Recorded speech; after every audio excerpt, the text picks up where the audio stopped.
mengenai rumus Frenet-Seret. Saya Adinda Dita sebagai moderator dan teman di sebelah saya Dinda Delia, saya Anita, saya Wulandari, saya Razwabi Ramadan, saya Cynthia.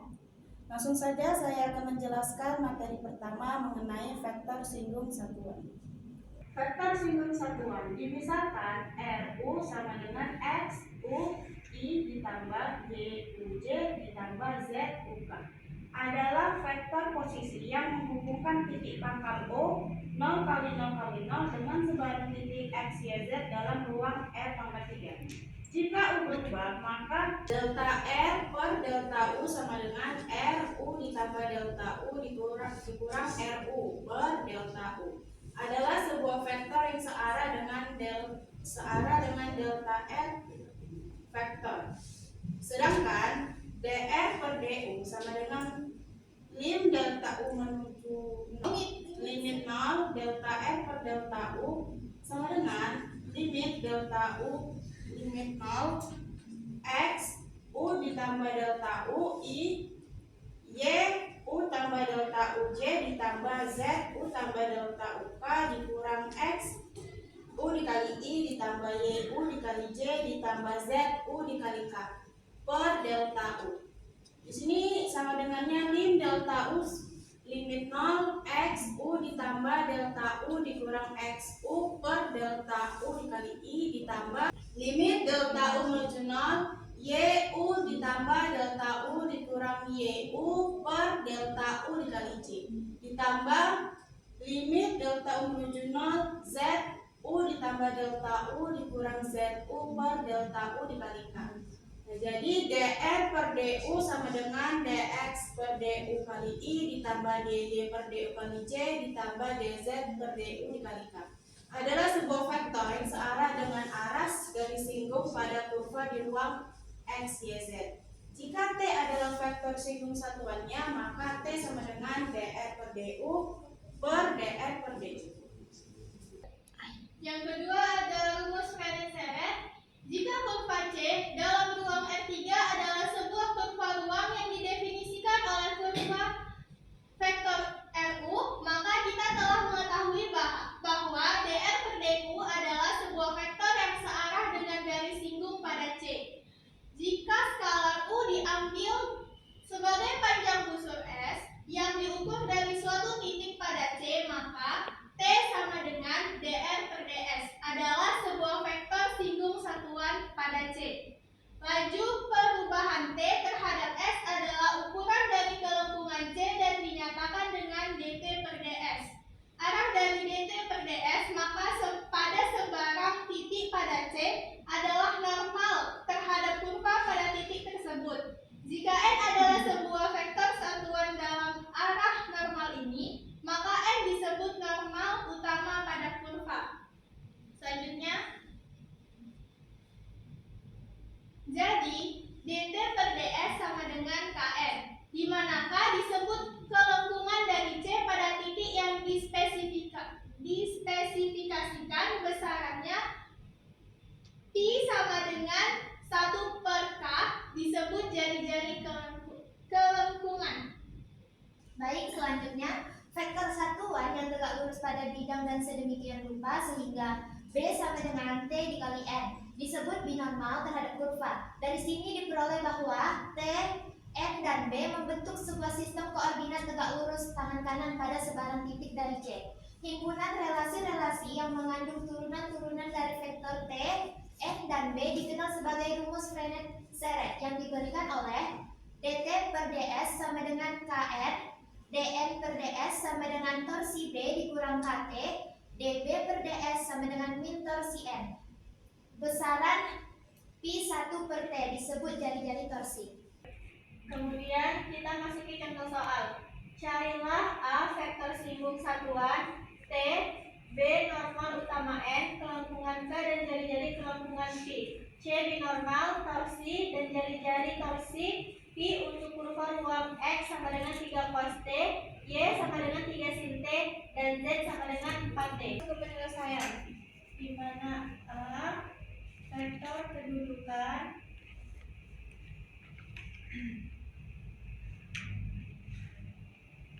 dari sebarang titik pada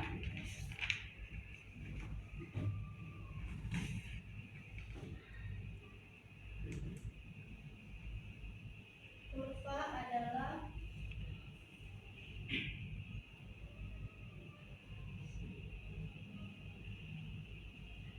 kita masuk ke rumusnya, yaitu R 3 cos T I ditambah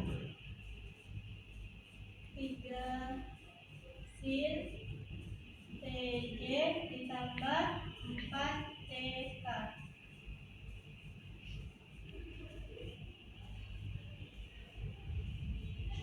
Kemudian kita di sini pakai rumus dr per dt, turunan dari cos sama dengan min 3 sin TI ditambah turunan dari 3 sin yaitu 3 cos TJ ditambah 4K. ds per dt itu sama dengan mutlak dari dr per dt, sama dengan kita pakai rumus trigonometri.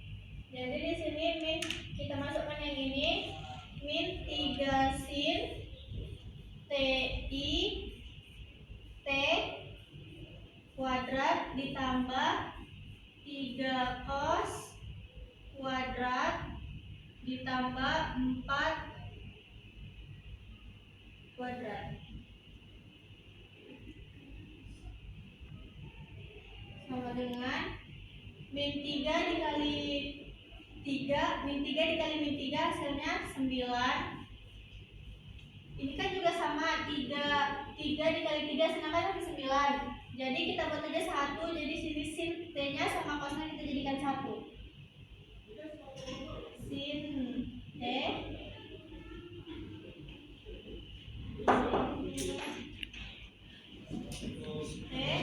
ditambah cos 2T ditambah 4 kali 4 hasilnya 16 sama dengan 9 ditambah 16 hasilnya 25. Akar 25 adalah 5.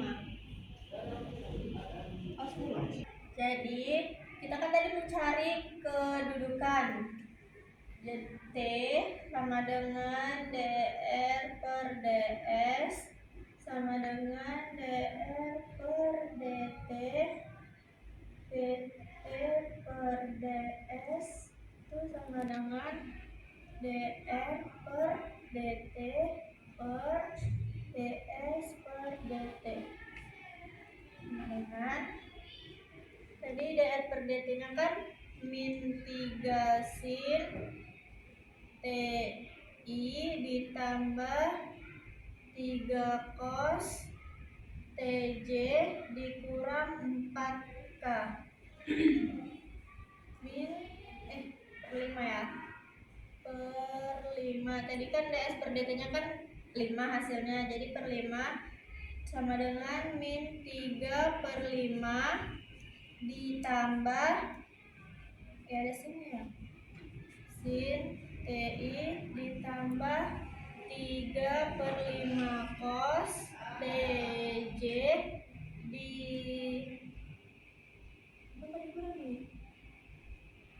ditambah 4 per 5K. Jadi ini hasilnya.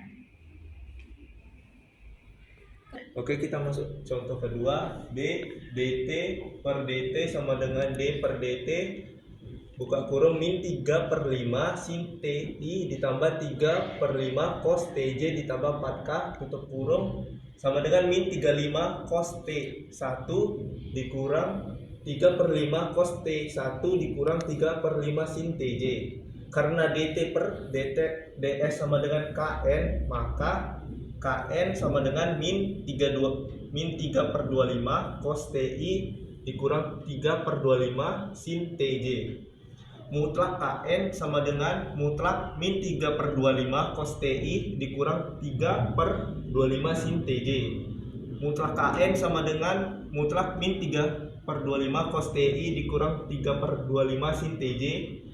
K mutlak N sama dengan kita cari buka kurung min 3 per 25 cos T akar 2 pangkat 2 ditambah akar 3/25 sin T tutup kurung pangkat 2. K min 1 sama dengan 3/25, kita akari cos 2 ditambah sin 2T. K sama dengan 3/25 dan P sama dengan 1 per K sama dengan 25/3. Dari DT per DS sama dengan KN, maka diperoleh N sama dengan 1K sama dengan DT per DS sama dengan 25/3 min 2/5/3 buka kurung min 3/25 cos I dikurang 3/25 sin TJ, maka sama dengan masuk ke binormal. Binormal itu sama dengan T dikali N. Di sini kita menggunakan vektor ya. T-nya tadi kan sudah diketahui bahwa T-nya itu min 3/5 sin T, J-nya itu 3/5 cos T, K-nya itu 4/5. Nilai N-nya juga sudah diketahui tadi kan, yaitu min cos T, J-nya min sin T, K-nya itu nggak ada nilai jadi 0. Jadi dB per dt sama dengan ini. Kita mau nyari nilai I dulu, jadi ini kita tutup 3/5 cos T kali 0 kan habis jadi 0, jadi 4/5 kali min sin T jadi 4/5 sin T. Kemudian kita mencari nilai J-nya yang ditutup min 3/5 sin T dikali 0 kan 0, terus 4/5 dikali min cos T jadi min per 5 cos T ditambah untuk mencari nilai K, kita tutup nilai K nya jadi min 3/5 sin T dikali min sin T itu kan jadi min 3/5 sin T kuadrat, kemudian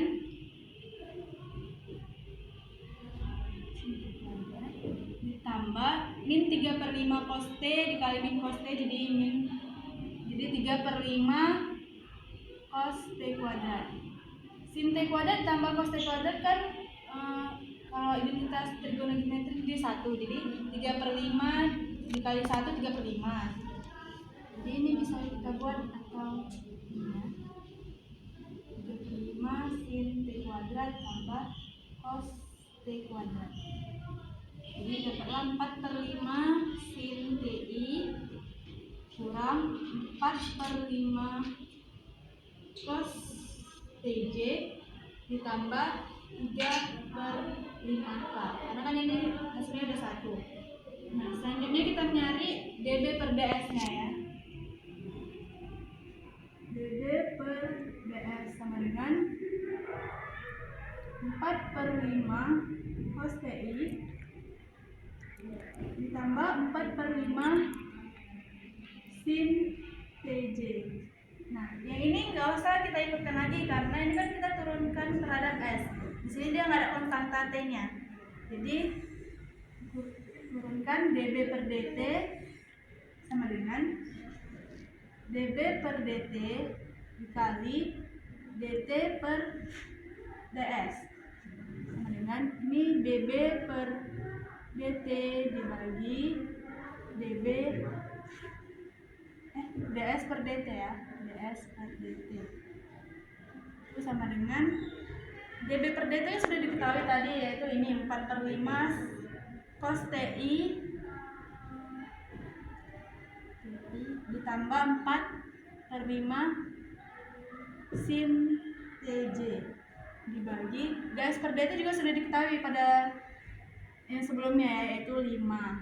Jadi hasilnya 4/25 cos TI ditambah 4/25 sin TJ. Nah, ini binormalnya. Kemudian untuk mencari nilai torsinya, jadi minus torsi N sama dengan dB per ds minus torsi N nya sudah diketahui yaitu 4 minus cos TI dikurang sin TJ sama dengan dB per ds kan ini, jadi 4/25. Ini kita faktorkan. Jadi cos TI ditambah sin TJ. Nah, ini kan min cos TI kurang sin TJ sama cos TI tambah sin TJ ini kan sama, jadi bisa kita hapus. Jadi dapatlah nilai torsinya itu sama dengan 4/25. Kemudian untuk mencari jari-jarinya itu, jari-jari kan rumusnya 1 per torsi. Jadi 1 dibagi 4/25 sama dengan 25/4. Cukup sekian presentasi dari kami. Bila ada kesalahan perkataan dan perbuatan mohon dimaafkan. Kami akhiri dengan assalamualaikum.